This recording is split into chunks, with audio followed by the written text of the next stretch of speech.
In the heart of Papua New Guinea's western province lies one of the world's most controversial mining operations, the Ok Tedi Mine. Discovered in 1968 by Kennecott Copper Corporation, the mine's location at Mount Fubalon was rich in copper and gold, promising to be a cornerstone for Papua New Guinea's economic aspirations. The mine's development began in earnest in the early 1980s, spearheaded by Ok Tedi Mining Limited, OTML, a consortium including BHP, the Papua New Guinea government, and Inmet Mining Corporation. Production commenced in 1984, marking the beginning of a venture that would shape the country's economic and environmental landscape. At its height, the Ok Tedi mine accounted for 10% of Papua New Guinea's GDP. Its contributions to national revenue and export earnings were substantial, transforming it into a critical economic lifeline for the fledgling nation. It provided thousands of jobs and spurred infrastructure development in one of the country's most remote regions.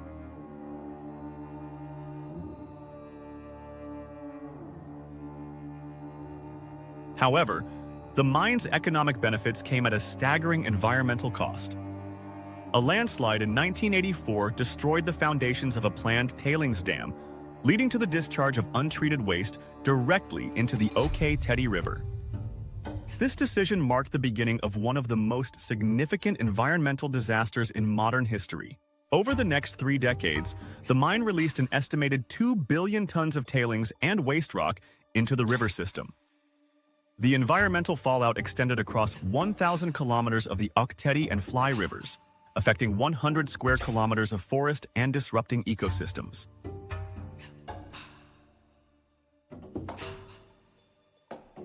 The damage to riverine habitats was catastrophic.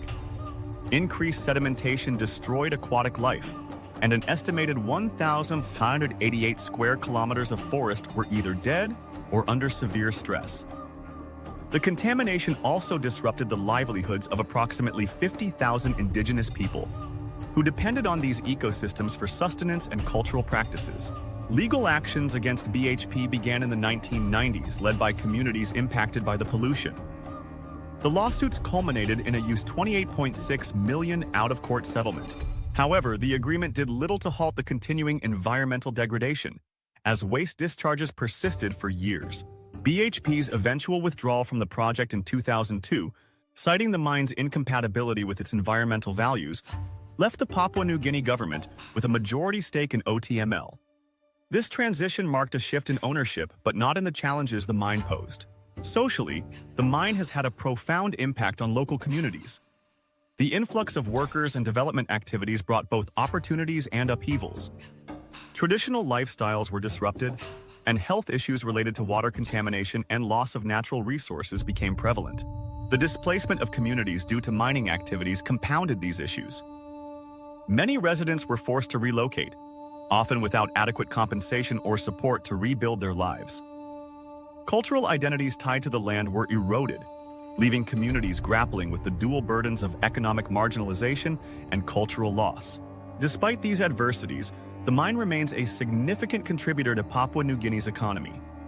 It has funded infrastructure projects, education programs, and health initiatives, albeit unevenly distributed and often criticized for prioritizing profits over sustainable development. Efforts to mitigate the environmental impact of the mine have been mixed. OTML implemented measures such as dredging sediment and monitoring water quality, but the scale of the damage means that full ecological recovery could take centuries. Critics argue that these efforts are too little, too late. The Ok Tedi Mine's legacy extends beyond Papua New Guinea. It has become a global case study in the challenges of balancing economic development with environmental stewardship. The mine's history underscores the importance of stringent regulatory frameworks and corporate accountability in the resource extraction industry. In recent years, the Papua New Guinea government's increased stake in OTML has aimed to ensure that more benefits flow to the nation's citizens.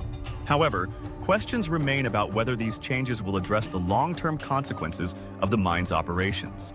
Globally, the Ok Tedi disaster has fueled discussions on responsible mining practices. It serves as a cautionary tale for countries and corporations engaged in resource extraction, highlighting the dire consequences of neglecting environmental safeguards. The future of the Ok Tedi mine is uncertain. With declining ore grades and mounting environmental challenges, the mine faces significant operational hurdles. Yet its role in Papua New Guinea's economy ensures that it remains a focal point for national policy and international scrutiny. The story of Ok Tedi is not just about mining. It is a microcosm of the complex interplay between economic ambition, environmental vulnerability, and social resilience. It is a story of lessons learned and lessons yet to be acted upon. As Papua New Guinea looks to the future, the Ok Tedi Mine stands as both a warning and an opportunity. It challenges stakeholders to envision a path that prioritizes sustainable development and equitable resource distribution. Ultimately, the legacy of the Ok Tedi Mine will be determined not just by its economic contributions, but by the steps taken to heal the scars it has left on the land, the rivers, and the people. It is a reminder that progress must not come at the cost of humanity's shared responsibility to protect the planet and its inhabitants.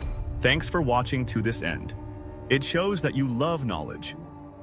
Knowledge is power. An enlightened mind is always valued by the world we live in, so you should be happy that you learned something worthwhile today. From NarratePNG.